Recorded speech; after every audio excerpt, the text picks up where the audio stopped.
1450년 어느 날 한양 한복판에서 기가 막힌 납치극이 벌어집니다. 가해자는 예순을 바라보는 늙은 사내였고 그가 납치하듯 끌고 들어온 여인은 다름 아닌 친아들이 애지중지 끼고 살던 첩이었어요. 조선 팔도를 다 뒤져봐도 유래를 찾기 힘든 초유의 사건이 벌어진 거죠. 같은 시각 아버지가 자신의 여자를 낚아채 갔다는 소식을 듣게 된 아들은 완전히 눈이 뒤집혀 버립니다. 술병을 꿰차고 길거리로 뛰쳐나간 그는 지나가던 애먼 사람을 단숨에 때려 죽이고 말아요. 그저 속에서 뻗치는 우라통을 주체하지 못해버린 피비린내 나는 살인이었던 거죠. 아니, 당나라 현종도 아들의 아내인 양귀비를 자기 여자로 만들 때 절차를 거쳐 데리고 왔건만 도대체 조선에서 그것도 백주대낮에 이게 무슨 일이란 말입니까? 이 환장할 치정극과 살인극의 주연들은 놀랍게도 시정잡배가 아니에요. 전주 이씨를 쓰는 조선왕실 최고위급 로열 패밀리. 아버지는 한때 차기국왕 영순위로 불렸던 폐세자 양녕대군. 그리고 아들은 세종대왕의 친조카인 서상군 이해입니다. 이들은 대체 왜 이런 막장극을 벌인 걸까요? 태어날 때부터 뇌관이 고장난 구제불능이었을까요? 아니면 권력에서 밀려난 왕족은 차라리 미친 척 망가져야만 목숨을 부지할 수 있다는 비틀린 생존 법칙이라 생각했던 걸까요? 조선 왕실이 무덤 깊은 곳까지 덮어버리고 싶어 했던 조선판 금쪽이 부자의 일지, 지금 그 뚜껑을 열어보겠습니다. 왕의 맏아들, 조선이라는 거대한 신생국가의 다음 주인이자 철혈군주 태종 이방원과 원경왕후 민씨 사이에서 살아남은 귀한 적장자, 양녕대군 이제는 고작 11살이라는 아주 어린 나이에 세자 책봉을 받습니다. 그의 앞길은 그야말로 탄탄대로였습니다. 가만히 숨만 쉬고 앉아 있어도 용상은 온전히 그의 차지였으니까요. 아버지 태종이 자기 손에 피를 철철 묻혀가며 정적들을 모조리 썰어버린 이유도 단 하나였습니다. 오직 이 맏아들에게 피 한 방울 안 묻은 깨끗한 왕관을 씌워주기 위해서였죠. 조선 건국 이래 최초로 적장자가 왕위를 물려받는 완벽한 그림이 완성될 참이었습니다. 그런데 가만히 있으면 조선의 최고 권력자가 될 그 완벽한 자리가 대체 왜 양녕에게 치명적인 맹독이 되어버린 걸까요? 문제는 이 사내의 피 속에 흐르는 통제불능의 기질이었습니다. 얌전히 동궁전에 앉아 사서삼경을 읽기엔 그의 본성이 너무 펄펄 끓었다는 거죠. 차기 국왕이라는 거룩하고 엄격한 규율은 짐승 같은 욕망을 지닌 그에게 그저 숨막히는 옷에 불과했던 겁니다. 결국 세자는 밤낮을 가리지 않고 삐딱선을 타기 시작하지요. 평범한 기생을 은밀히 만나는 수준을 아득히 뛰어넘어 큰아버지인 정종을 모시던 기생 초궁장을 버젓이 건드리는가 하면 매형 200강의 첩인 7점생까지 자기 침소로 끌어들이고 맙니다. 남의 여자, 그것도 가장 가까운 왕실 가족의 여자를 능욕하는 패륜적 스릴을 즐기며 최고 권력자라는 타이틀을 무기 삼아 남의 것을 짓밟고 뺏어오는 비틀린 쾌감에 완벽히 중독되어 버린 거예요. 이 꼴을 보다 못한 동생 충녕대군, 즉 훗날의 세종이 정면으로 앞을 막아섭니다. 아무리 세자 저하시라도 친척의 첩을 데려오는 것은 불가합니다. 평소에도 바른 말만 골라 하던 동생의 깐깐한 일침이었어요. 그런데 미래의 성군이 뿜어내는 그 단호한 시선 앞에서 양녕은 부끄러워하기는커녕 보란듯이 더 폭주해버립니다. 동생 충녕의 눈에 비친 형은 옥좌의 무게를 감당할 그릇이 아니라 언제 국가의 근간을 날려버릴지 모르는 걸어다니는 시한폭탄처럼 비쳤을 테죠. 이 원조 금쪽이 세자의 브레이크 잃은 욕망은 1417년 한 여인을 만나며 기어코 벼랑 끝으로 곤두박질 치게 됩니다. 악공 이호방의 은밀한 소개로 알게 된 전 중추 곽선의 첩, 어리라는 이름의 여인. 유부녀, 그것도 은퇴한 고위 관료의 첩이라는 껄끄러운 신부는 양녕에게 걸림돌이 되기는커녕 심장을 미친 듯이 뛰게 만드는 자극제가 되었죠. 세자는 그 엄격한 궁궐의 금기를 깨부수며 어리를 방강제로 동궁전에 들이는 대형 사고를 치고 말아요. 아무리 세자라도 이런 치명적인 스캔들은 무사히 넘어가기 힘듭니다. 궁궐 내에 흉흉한 소문이 파다하게 돌자 양녕은 장인인 김한로의 집으로 어리를 헐레벌떡 빼돌립니다. 그러고는 잠잠해질만 하면 다시 궁으로 몰래 불러들여 뜨거운 밤을 보냈고 기어이 아이까지 낳게 만들죠. 사관들의 붓끝마저 벌벌 떨게 만든 이 기막힌 막장을 보고받은 태종은 억장이 무너져 내렸습니다. 그는 불같이 화를 내며 어리를 궁 밖으로 내쫓아버렸죠. 보통의 아들이라면, 아니 그 무서운 이방원 앞이라면 납작 엎드려 목숨만 살려달라 빌어야 마땅하지 않나요? 하지만 양령은 완전히 다른 전략을 택합니다.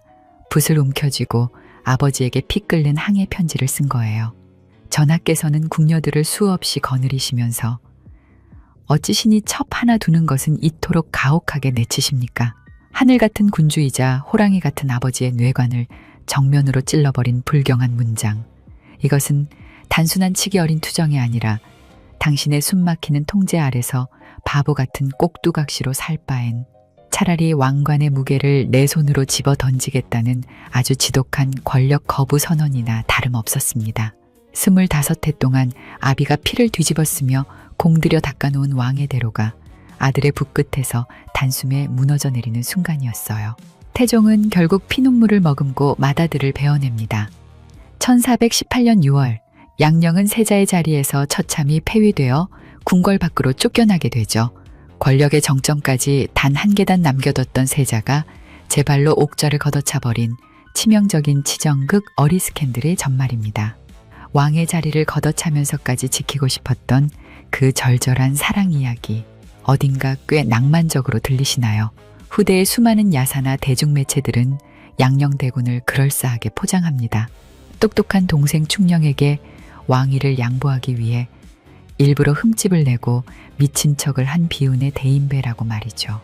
왕관의 권력보다 한 여인과의 사랑을 택한 낭만적인 사내라고 칭송하면서요.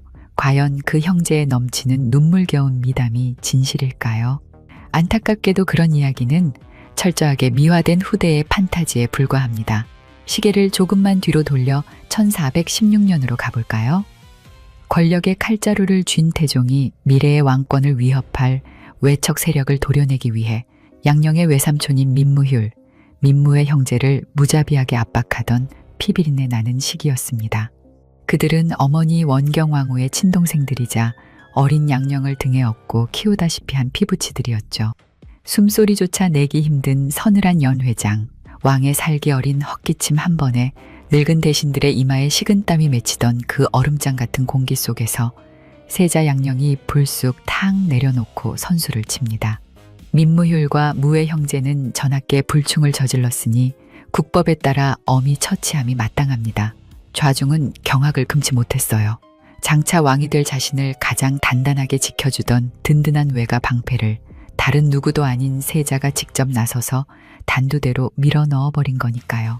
그 피도 눈물도 없는 고변 한마디에 외삼촌들은 꼼짝없이 사약을 마셔야 했습니다. 피를 토하고 죽어간 외숙들의 시신 앞에서 과연 양보의 미덕을 논할 수 있을까요? 이것은 동생을 위한 숭고한 희생이 아니라 어설픈 정치적 뒷배를 가지는 순간 아버지 태종의 칼날이 자신의 목붓부터 칠 것이라는 사실을 직감한 결과물이었던 겁니다. 외삼촌이고 뭐고 선제 타격을 날려야만 내가 산다는 권력의 비정한 생리가 빚어낸 소름 돋는 냉정하다 못해 냉혹함 그 자체였던 거예요. 살기 위해 미치광이 탈을 썼든 아니면 애초에 브레이크 없는 결함을 안고 태어났든 그는 권력의 피비린내 나는 판을 뼛속 깊이 꿰뚫고 있는 인간이란 걸 너무나 잘 알 수 있죠. 폐위된 후 권력의 중심에서 완전히 밀려난 양령대군. 옥좌를 내어준 대가로 그는 절대적 자유라는 달콤하지만 치명적인 독을 들이킵니다. 아무도 함부로 목을 칠 수 없고 법의 잣대조차 교묘히 비껴가는 무소불위의 전직 왕세자. 살기 위해 선을 넘나들던 이 늙은 호랑이는 끈 떨어진 야인이 된 후 점차 브레이크를 잃고 진짜 광기에 흠뻑 잡아먹히기 시작합니다. 그리고 이 비틀린 쾌락과 타락의 가장 끔찍한 희생양은 바로 그의 곁에서 이 모든 폐륜을 두 눈으로 똑똑히 지켜보며 자라나던 아들 서상군이었죠. 아비의 비틀린 광기를 바로 옆에서 숨죽여 지켜보며 자란 아들, 양령대군의 셋째 아들 서상군 이해의 행적으로 시선을 옮겨보겠습니다. 1420년에 태어난 그는 옥좌에서 쫓겨난 아버지가 어떻게 법망을 비웃으며 무소불위의 권력을 휘두르는지를 두 눈으로 똑똑히 학습하며 청춘을 보냈습니다. 권력의 중심에서는 밀려났지만 이씨 왕조의 가장 고귀한 핏줄이라는 방패, 그 절대적인 특권이 사람을 어디까지 망가뜨릴 수 있는지 그는 날 때부터 온몸으로 체득한 셈이죠. 핏줄을 타고 흐르는 그 섬뜩한 유전자는 거짓말을 하지 않았습니다. 아들이 아버지를 빼닮았다는 건 과연 어디까지였을까요? 세종 20년인 1438년 5월, 도성안이 단오축제로 들썩이던 날, 첫 번째 사고가 터집니다. 당시 도성 백성들 사이에서는 석척이라는 돌팔매 놀이가 유행했어요. 편을 갈라 돌을 던지며 싸우는 이 놀이는 놀이라는 이름이 무색하게 머리가 깨지고 피가 튀어 사망자가 속출하는 잔혹한 전투나 다름없었습니다. 당연히 조정에서는 이 위험천만한 돌팔매질을 엄격히 금지하고 있었죠. 그 핏빛 난투극의 한가운데서 가장 신나게 돌을 던지며 백성들의 머리를 깨고 있던 사내가 있었습니다. 갓 20살을 넘긴 서상군 이해였어요. 국법으로 금지된 폭력 행위에 왕실 종친이 주동자로 끼어들어 피비린내를 즐기고 있었던 겁니다. 사헌부의 탄핵이 빗발쳤고 결국 작은 아버지인 세종대왕은 조카를 진천으로 추방해버립니다. 근시는 길지 않았습니다. 도성으로 슬그머니 돌아온 그는 불과 1년 뒤인 1439년 기어이 아버지 양령의 가장 치명적인 전공 분야를 그대로 답습합니다. 바로 여자 문제였죠. 상대는 소지홍이라는 이름의 미모가 뛰어난 기생이었습니다. 문제는 이 기생을 두고 왕실의 또 다른 종친인 일성군 정효전과 길거리에서 원색적인 치정 싸움을 벌였다는 거예요. 백성들이 뻔히 쳐다보는 저작거리에서 명색이 왕의 조카라는 사내들이 기생 하나를 차지하겠다고 멱살을 잡고 난투극을 벌인 기막힌 장면. 용상에 앉아 이 꼴을 지켜봐야 했던 세종의 심정은 어땠을까요? 밖으로는 여진족을 토벌하고 안으로는 훈민정음 창제를 준비하며 조선의 가장 찬란한 황금기를 빚어내던 성군. 그 위대한 군주의 가장 큰 골칫거리는 북방의 오랑캐가 아니라 궁궐 담장 밖에서 짐승처럼 날뛰는 친족 카와 자신의 형님이었던 거예요. 이 일련의 사건들은 아주 중요한 사실 하나를 알려줍니다. 훗날 아비에게 첩을 빼앗기고 충격에 빠져 살인마로 돌변했다는 비극적인 서사 이전에 서산군은 이미 타인의 고통을 짓밟고 권력을 즐기던 타고난 가해자였다는 점이에요. 착하고 순진한 아들이 아비의 배신으로 하루아침에 흑화한 것이 결코 아니란 거죠. 그의 브레이크 없는 광기가 절정에 달한 것은 1445년 음력 10월 타인의 여자를 탐하는 수의가 아버지 양령의 어리 스캔들을 완벽하게 뛰어넘는 사건이 발생하고 맙니다. 타깃은 홍치라는 이름을 가진 호군의 첩이었어요. 서상군은 일찌감치 그 여인의 미모에 단단히 눈독을 들이고 있었습니다. 그러던 중 남편인 홍치가 갑작스럽게 숨을 거두는 일이 벌어져 집안은 순식간에 초상집이 되어 깊은 슬픔에 잠겨 있었죠. 시신을 염하기도 전 곡소리가 울려 퍼지던 그 집에 밖에서 우당탕 굉음과 함께 대문이 박살나며 무너집니다. 상복을 입고 울부짖는 유족들 사이로 군합발을 들이민 자는 다름 아닌 서상군이었어요. 그의 목적은 고인에 대한 문상이나 위로가 아니었죠. 남편이 죽기만을 기다렸다는 듯 평소 탐내던 그 첩을 강제로 낚아채 가기 위해 장례식장에 짐승처럼 쳐들어온 겁니다. 피도 눈물도 없는 왕족의 횡포에 집안은 아수라장이 된 건 안 봐도 뻔한 일. 여인은 공포에 질려 어딘가로 몸을 숨깁니다. 아무리 집안을 뒤져도 목표물이 보이지 않자 도기에 오른 서상군은 그 자리에 있던 첩의 친언니를 붙잡아요. 그리고 무자비한 폭력을 휘두르기 시작합니다. 왕족의 주먹과 발길질이 연약한 여인의 몸에 무자비하게 쏟아졌고 피투성이가 된 언니는 그 자리에서 끔찍한 비명을 지르며 혼절하고 맙니다. 초상집을 순식간에 도살장으로 만들어버린 이 잔혹한 폭행 사건. 조선의 사관들은 붓을 떨어가며 이 미치광이 종친의 만행을 실록의 한편에 건조하게 기록해둡니다. 남의 아내가 되든 말든 상중이든 아니든 내가 원하면 부수고 때려서라도 빼앗아야 직성이 풀리는 극악무도한 자. 서상군은 철저하게 아버지 양령의 어두운 그림자를 그대로 흡수해 괴물로 자라나 있었던 거예요. 남의 여자를 겁박해 빼앗으려 했고 그 과정에서 타인의 피를 보는 것조차 전혀 주저하지 않았던 포식자. 잠깐 방금 말씀드린 이 문장 꼭 기억해 두셔야 합니다. 잔혹한 가해자였던 이 사내가 불과 몇 년 뒤 상상조차 하지 못한 가장 기괴한 방식의 피해자로 전락하게 되니까요. 백성을 만만하게 대하고 타인을 짓밟던 그가 자신보다 훨씬 더 거대하고 압도적인 권력을 가진 진짜 포식자에게 모든 것을 뜯어먹히는 순간이 코앞으로 다가오고 있었습니다. 남의 여자를 무자비하게 박살내며 빼앗으려 했던 서상군. 그 오만방자한 포식자가 하루아침에 가장 비참하고 끔찍한 사냥감으로 전락하는 엽기적인 사건이 벌어집니다. 그를 사냥한 잔혹한 배후는 다름 아닌 자신의 친아버지 양녕대군이었어요. 때는 1440년대 중후반의 어느 날, 서상군에게는 눈에 넣어도 아프지 않을 만큼 끔찍이 아끼고 사랑하던 애첩이 한 명 있었습니다. 남의 초상집을 때려 부수며 폭주하던 이 망나니 같은 사내의 팍팍한 삶에서 거의 유일하게 곁을 내어주고 인간적인 애착을 가졌던 여인이었죠. 그런데 하필 왜 양녕은 아들의 첩을 납치하다시피 집안으로 들인 걸까요? 수많은 여인을 거느렸고 평생을 비틀린 여색에 빠져 살았던 늙은 양녕의 매서운 눈에 아들의 곁에서 웃고 있던 그 곱디고운 여자가 정통으로 들어온 겁니다. 아버지는 일말의 망설임도 없이 아들의 사랑하는 첩을 강제로 끌고 가버립니다. 그리고 보란듯이 자신의 안방에 들여 첩으로 삼아버리죠. 도대체가 상상조차 하기 힘든 상황 아닌가요?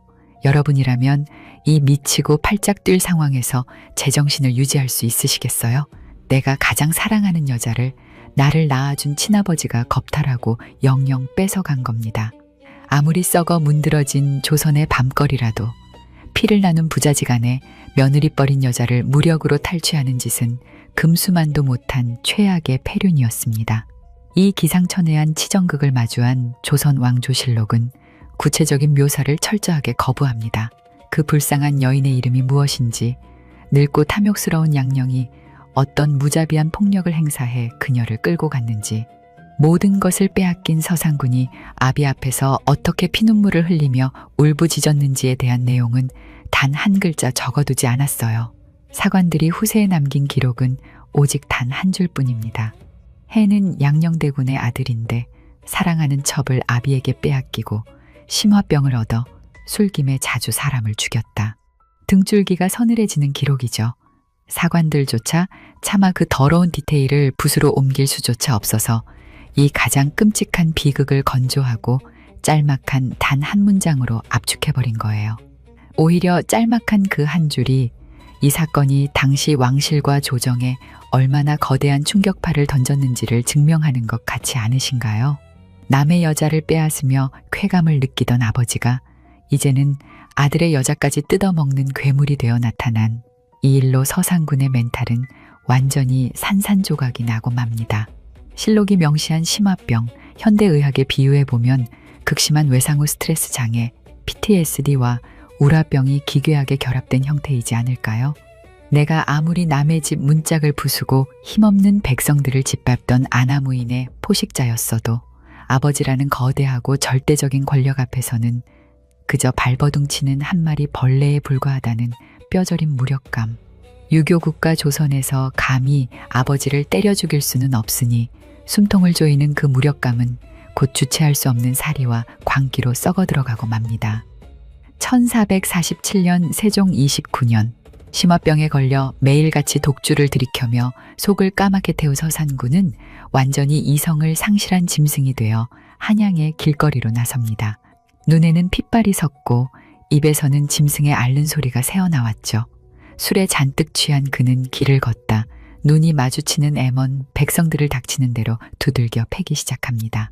손에 잡히는 둔기로 사람의 머리를 내리치고 백성들을 무자비하게 짓밟았어요. 영문도 모른 채 대낮 길거리에서 왕의 조카에게 맞아 죽은 백성들의 붉은 피가 도성의 흙바닥을 붉게 물들일 정도였습니다. 그리고 사람을 쳐 죽이는 것도 모자라 남의 재산과 귀한 물건들을 무자비하게 빼앗죠. 명색이 왕실의 고귀한 종친이 길거리 강도이자 연쇄 살인마로 전락해버린 끔찍한 순간, 그 피비린내 나는 광기는 궁궐 밖에서 멈추지 않았어요. 서상군의 저택 안방, 그의 정실 부인이었던 안산 김씨, 양천군 부인은 어느 날 남편의 끔찍한 주먹질과 발길질에 바닥에서 나뒹굴어야 했습니다. 바깥에서 애먼 사람의 피를 뒤집어 쓰고 돌아온 남편은 짐승의 괴성을 지르며 아내를 폭행한 거예요. 집안의 값비싼 기물들이 박살나는 굉음, 바닥을 기어다니며 살려달라 애원하는 피투성이 아내의 비명소리가 새벽까지 이어집니다. 실록은 당시 아내의 참혹한 상태를 기지사, 즉 거의 숨이 끊어지기 직전까지 두들겨 맞았다고 아주 명확하게 기록하고 있어요. 첩을 아비에게 뺏긴 남편의 짐승 같은 화풀이를 아무 죄 없는 조강지처가 목숨을 내놓고 맨몸으로 받아내야 했던 너무나 안타깝고도 어쩌구니 없는 상황. 왕족이 대낮에 길에서 백성을 때려 죽이고 자신의 아내를 반주검으로 만들어 놓은 초유의 연쇄 강력 범죄로 도성이 피바다로 변하자 조선의 조정은 그야말로 벌집을 쑤신 듯 발칵 뒤집힙니다. 법과 기강을 수호하는 사헌부와 대간들이 득달같이 들고 일어납니다. 전하, 대낮에 백성을 쳐 죽인 살인마 서상군을 당장 국문하시고 국법에 따라 즉각 사형에 처하시옵소서. 조선은 엄격한 법치 국가입니다.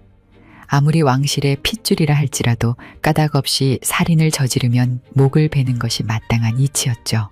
신하들의 핏대선 사형주청이 대전의 천장을 매섭게 때리던 절체절명의 순간, 용상에 앉아 이 모든 참극을 묵묵히 내려다보던 세종대왕은 전혀 뜻밖의 반응을 보입니다. 단호하게 처벌을 내리기는커녕 사형을 외치는 꼿꼿한 신하들 앞에서 갑자기 뜨거운 눈물을 뚝뚝 흘리기 시작한 거예요. 대마도를 정벌하고 훈민정음을 창제하며 조선의 거대한 기틀을 완성해가던 위대한 대군주. 그가 살인귀 친조카의 죄상 앞에서 쏟아낸 눈물의 진짜 의미는 무엇이었을까요? 단순한 피부치에 대한 알량한 연민은 아니었을 겁니다. 마청 양령의 세자 자리를 빼앗아 자신이 왕이 되었다는 씻을 수 없는 평생의 부채의식. 내가 권좌에 앉는 바람에 형은 괴물로 미쳐버렸고 그 미쳐버린 형이 이제는 자기 아들의 인생까지 짐승처럼 물어뜯어 망가뜨렸다는 지독한 죄책감.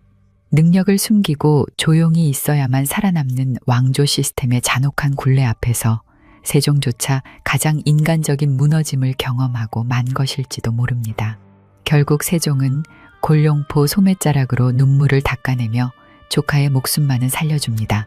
왕족으로서의 신분과 직첩을 모두 빼앗아 평민으로 강등시키는 선에서 징계를 마무리 짓고 경상도 고성현이라는 머나먼 남쪽 끝으로 그를 안치시켜버리죠.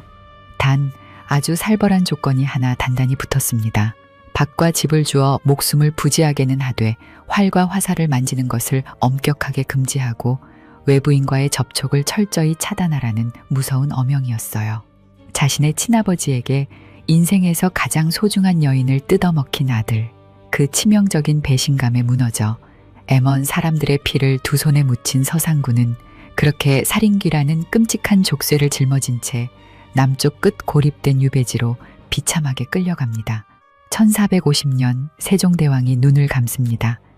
자신을 승의 우리에 가두고 지켜보던 절대 권력자가 사라진 순간 남쪽 끝 경상도 고성현에 유배되어 있던 맹수는 거칠게 족쇄를 끊어버립니다. 세종이 붕어하자마자 감시망을 뚫고 야반도주를 감행한 거예요. 숨어든 곳은 머나먼 금강산 깊은 골짜기였습니다. 아버지가 보낸 추폭군들이 산을 이 잡듯 뒤졌지만 독이 오를 대로 오른 그는 짐승처럼 산속을 헤매며 한참을 버팁니다. 하지만 이 도피극은 그리 오래가지 못해요. 결국 관군에게 붙잡혀 도성으로 압송된 그는 새로 왕위에 오른 문종의 차가운 시선 앞에 무릎을 꿇게 됩니다. 문종은 골칫거리인 사촌 형제를 아예 한양에서 멀리 떨어진 섬 강화도로 치워버립니다. 사방이 거친 바닷물로 가로막힌 고립된 유배지, 탈출구가 벽이 차단된 그 좁은 섬에서 서상군의 뇌관은 한계를 돌파하며 완전히 터져버리고 맙니다. 이듬해인 1451년 2월 강화도 유배지에서는 매일 밤 괴성이 울려 퍼졌습니다. 불쑥 머리를 빡빡 깎고는 중이 되겠다고 미친 듯이 난동을 리는가 하면 눈에 띄는 노비들을 마구잡이로 두들겨 패기 시작했죠. 광기는 걷잡을 수 없이 기괴한 방향으로 뻗어나갑니다. 어느 밤 서상군은 예리한 쇠못을 움켜쥐고 자신의 저택에서 일하던 여종의 몸을 무자비하게 찔러버립니다. 피범벅이 된 집안에 불을 질러 시뻘건 불길을 뒤로 하고 어둠 속으로 도망을 쳤죠. 붙잡혀 돌아온 그가 쇠못을 쥐고 찌른 다음 타깃은 우리의 상상을 아득히 초월합니다. 다름 아닌 자신의 친아들이었어요. 나를 낳아준 아버지가 내 여자를 뜯어먹었다는 그 지독한 트라우마가 이제는 내가 낳은 핏줄을 내 손으로 파괴하려는 극단적인 살해로 뒤바뀌어 버린 겁니다. 이 기괴한 광기는 대체 누구를 향한 시위였을까요? 어쩌면 이것은 친아버지 양녕대군을 향한 가장 처절하고 파괴적인 방식의 복수였을지 모릅니다. 당신이 물려준 이 더러운 핏줄을 내 대에서 끝장내버리겠다는 스스로를 지옥불로 밀어넣는 잔혹한 자해극이었던 셈이죠. 결국 문종은 최후의 카드를 꺼내듭니다. 아들을 통제하기 위해 원흉인 아버지 양녕대군을 직접 강화도 유배지로 밀어넣은 겁니다. 내가 사랑하던 자를 빼앗아간 늙고 탐욕스러운 아버지, 그리고 그 충격으로 짐승이 되어 자기 아들마저 쇠못으로 찌른 미치광이 아들, 조선 최악의 가해자와 피해자가 사방이 막힌 좁은 섬에서 숨막히게 마주섭니다. 양녕의 눈에 비친 괴물이 된 아들의 모습은 어땠을까요? 일말의 죄책감이라도 느꼈을까요? 아니면 자기 목숨조차 끊어내지 못하는 아들의 나약함을 비웃었을까요? 문종은 다친 그를 치료하기 위해 어의를 보내고 불을 지를까 염려해 화기 사용을 엄격하게 금지합니다. 심지어 1451년 4월 7일에는 빼앗았던 직첩까지 고스란히 돌려주죠. 죄를 사면해주고 다시 왕실 종친의 지위를 회복시켜준 겁니다. 모든 악몽이 끝나고 드디어 숨을 돌릴 수 있는 완벽한 면죄부가 내려진 날이었죠. 그런데 왕족의 신분을 되찾은 바로 다음 날인 4월 8일 새벽, 짙은 어둠이 깔린 강화도의 유배지에서 서상군은 조용히 자리에서 일어납니다. 그의 발걸음이 향한 곳은 처소가 아니라 으슥한 뒷간이었어요. 손에 쥐어진 것은 얇은 혼잎을 한 장, 아무런 망설임 없이 천을 길게 찢는 서늘한 마찰음만이 새벽의 정막을 갈랐지요. 서상군은 찢어낸 이불을 들보에 걸고 자신의 목을 깊숙이 집어넣었습니다.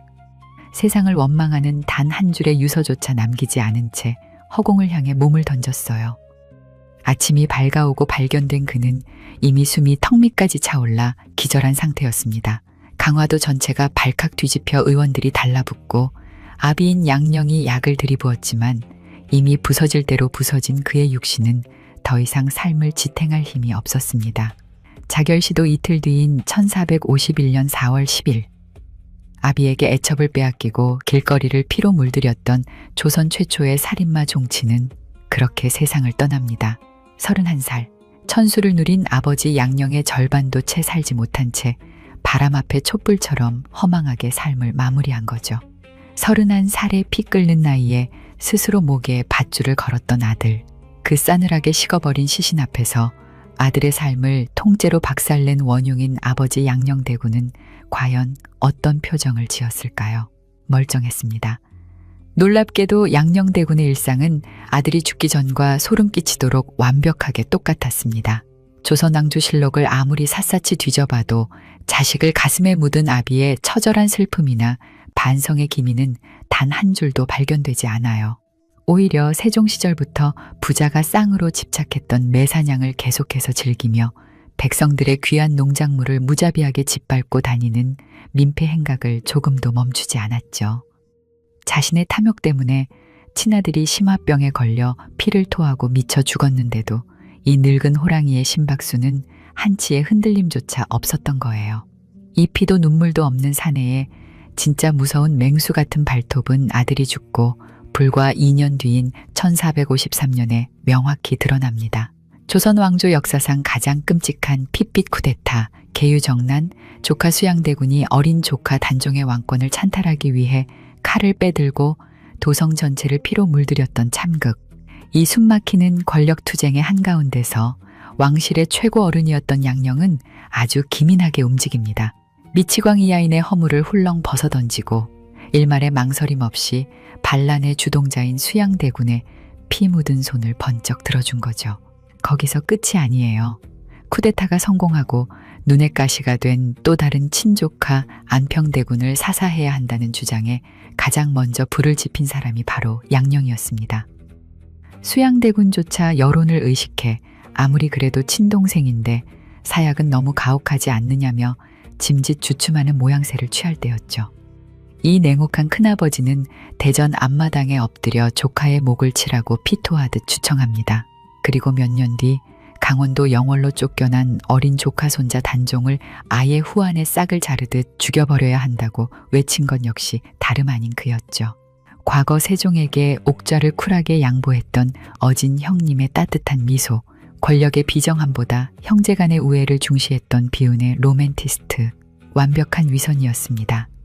양령은 왕좌를 둘러싼 피비린내 나는 생리를 뼛속까지 짐승처럼 이해하고 있는 구중궁궐 최고의 타짜였어요. 명분이니 우애니 하는 배부른 소리보다 당장 내 목숨을 부지하고 왕족으로서의 꿀같은 기득권을 지키려면 무조건 이기는 편에 서야 한다는 맹목적인 법칙. 가장 잔혹하고 힘센 자의 칼자루 뒤에 서기 위해서라면 외삼촌이든 친족하든 핏덩이, 조카 손자든 가차없이 단두대로 밀어넣는 것. 그것이 평생을 미치광이 탈 뒤에 숨어 살았던 양녕대군의 진짜 맨얼굴이었던 셈이에요. 그리고 이 지독하게 비틀린 처세술은 소름 돋게 완벽한 생존을 빚어냅니다. 조카 단종을 비참한 죽음으로 몰아넣고 옥좌를 꿰찬 세조치하, 수많은 왕족과 개국 공신들이 조금만 의심을 받아도 사약을 마시고 목이 날아가는 살벌한 공포 정치 속에서도 양녕대군만은 끝까지 털끝 하나 다치지 않습니다. 세조의 눈에 이 늙은 큰아버지는 자신의 정통성을 든든하게 보증해주는 살아있는 인간 부적이었어요. 쿠데타 세력은 늙은 양령을 왕실 최고의 어른으로 깍듯하게 대우하며 막대한 특권과 재산을 안겨주었죠. 조선 역사상 유례를 찾기 힘든 이 원조 금쪽이 패륜화의 끝은 어땠을까요? 1462년 세조 8년 양녕대군은 69이라는 나이로 자기 사저의 따뜻한 안방에서 아주 평온하게 눈을 감습니다. 춥고 외딴 섬에서 31살의 밧줄에 목을 매야 했던 아들 서상군과는 너무도 대조적인 그 험악한 시대 왕족으로서는 상상조차 하기 힘든 장수를 누린 것이죠. 온갖 패륜을 저지르고 아들의 사랑하는 첩을 강탈하고 피부치들을 사지로 몰아넣은 자가 조선 팔도에서 가장 안락하고 편안한 죽음을 맞이한 것입니다. 오늘날 서울 동작구 상도동 도심 한복판, 수많은 고층 빌딩 숲 사이에는 으리으리하고 고즈넉한 사당이 하나 자리 잡고 있습니다.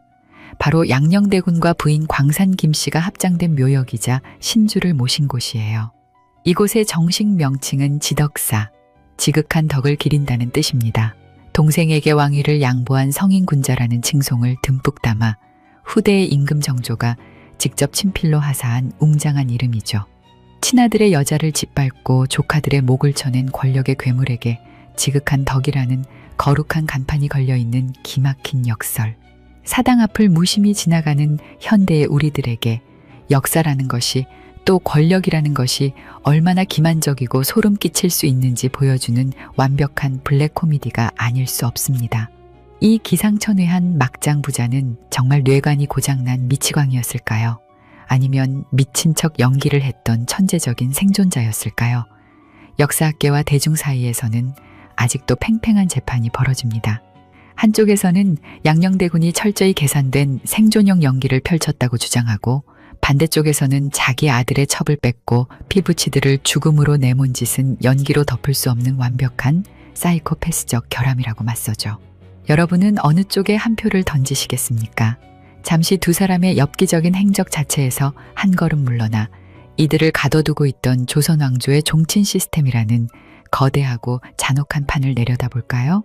조선시대 왕의 아들이나 형제들, 즉 종친은 겉보기엔 세상에서 가장 화려한 특권을 누리는 존재였습니다.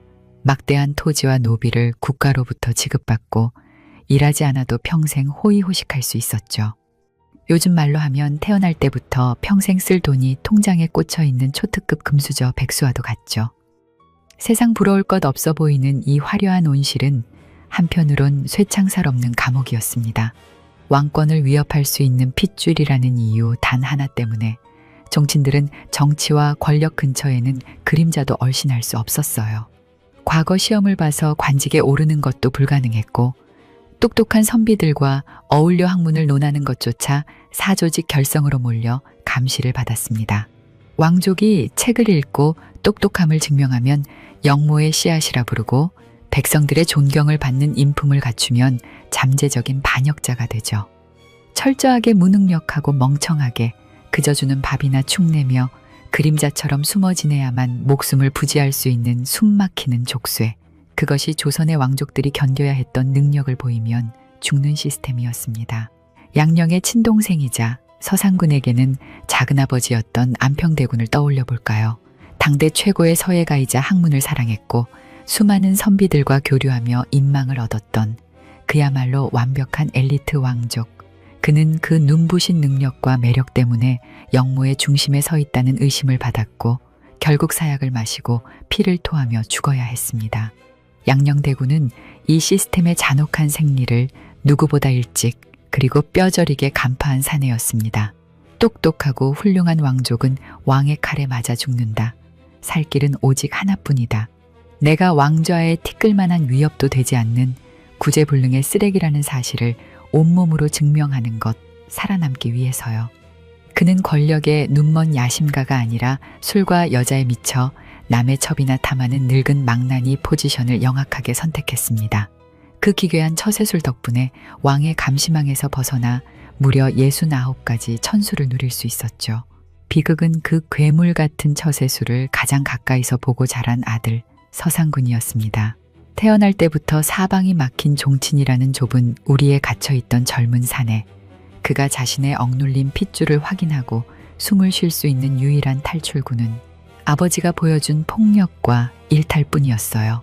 아비의 망나니 짓을 그대로 복제하며 세상에 자신의 존재감을 소리치려 했지만 결국 그 괴물 같은 아버지의 폭력성에 가장 먼저 짓밟히고 먹혀버린 애처로운 재물이 된 셈입니다. 서울 한복판에 우뚝 서 있는 아버지 양령대군의 거대한 사당 지덕사, 그리고 귀양지에서 밧줄에 목을 맨 31살 아들 서상군의 잊혀진 무덤. 극단적으로 엇갈린 두 무덤의 대비는 우리에게 어떤 것을 말해주고 있을까요? 권력의 중심에서 밀려난 자들이 살아남기 위해 인간이기를 포기해야 했던 시대. 미치광이가 되어서라도 살아남는 것이 승리인지 아니면 그 미친 세상 속에서 스스로 목을 메어 파멸하는 것이 오히려 인간다운 끝인지 묻고 있는지도 모릅니다. 여러분은 이 참혹한 부자의 행적을 어떻게 보셨습니까? 그들은 그저 구제불능의 악당들이었을까요? 아니면 괴물이 되어야만 생존을 허락했던 시대의 서글픈 금쪽이었을까요? 오늘 남겨주신 여러분의 예리한 시선들을 댓글창에서 기다리겠습니다. 호기심 사록이었습니다. 감사합니다.